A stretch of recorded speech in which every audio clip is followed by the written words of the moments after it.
Well, the pressure first comes from within us. I think the pressure is within our own doors and our own locker room doors. That when we recruited all these young men, the sights were set that now our objective, our expectation was to do what was never necessary to win a conference championship. So I think it's something that hopefully now it's been going on now. Our guys embrace it, understand it, and that's the expectation level. I don't want to use the term easier, but does it flow a little smoother that once you've established these winning ways and kind of got the players you want and run things the way you want a couple of years in? It helps when you have veterans that have been there and done that and are used to doing what you expect. But every year is different. You got to get out there and help lead them to where they got to go, and the direction they got to take, and not rest on your laurels. There's a whole set of adversity that comes with winning.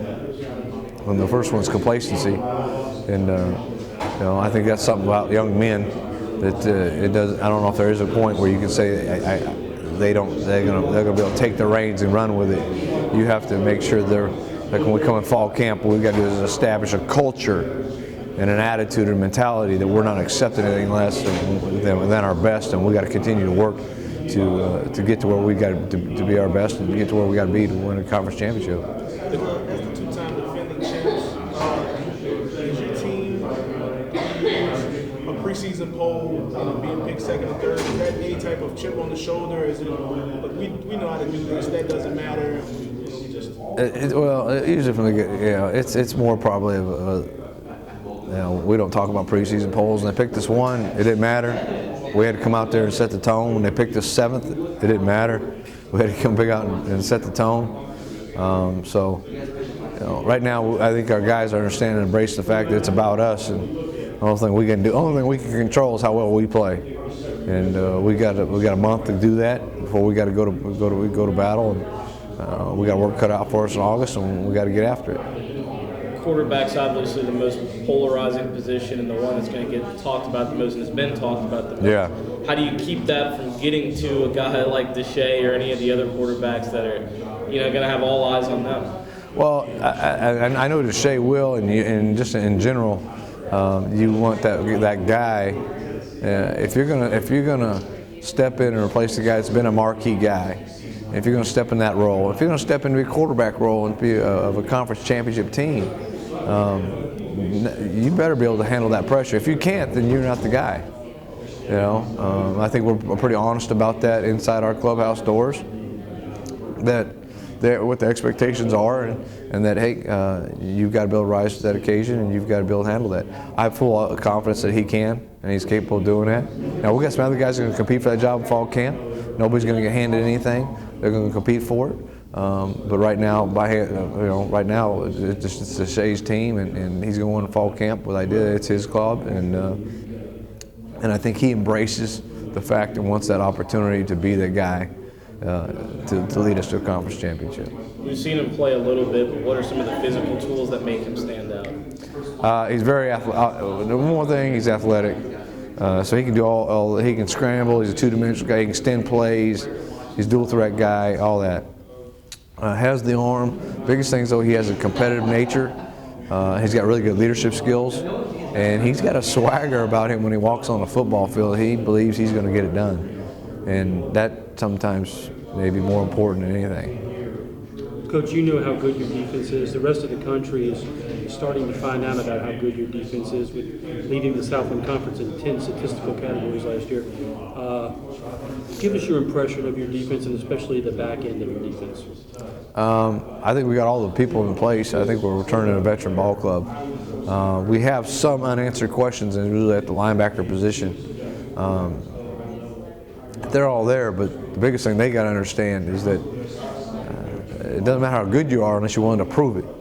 And you got to prove it every Saturday or Thursday, and you got to prove it for 60 minutes, and you got to prove it.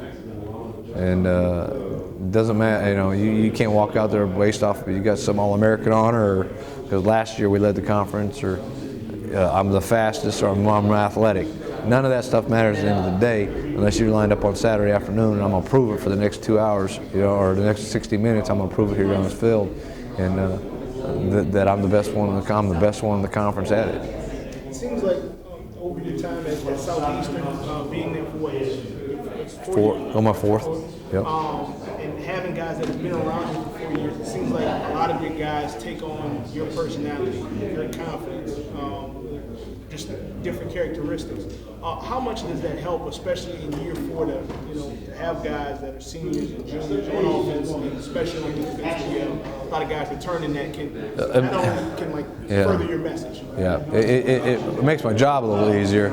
It makes handling the locker room a lot easier because still, I mean, you had there's freshmen coming in, there's transfers coming in, there's newcomers coming in, and they don't know, and most of the time they think they know. And that's the biggest problem, And now you got to get into where you don't know as much as you think you do, and there's an expectation around here, and I think our guys do a great job of handling our locker room and handling the newcomers and embracing them and pulling them in and saying, hey, this is what we're about. This is what makes us tick, and this is why we've done what we have done. And I think our guys have done a tremendous job of that. The two that I got with me today, those two seniors, are perfect examples of that.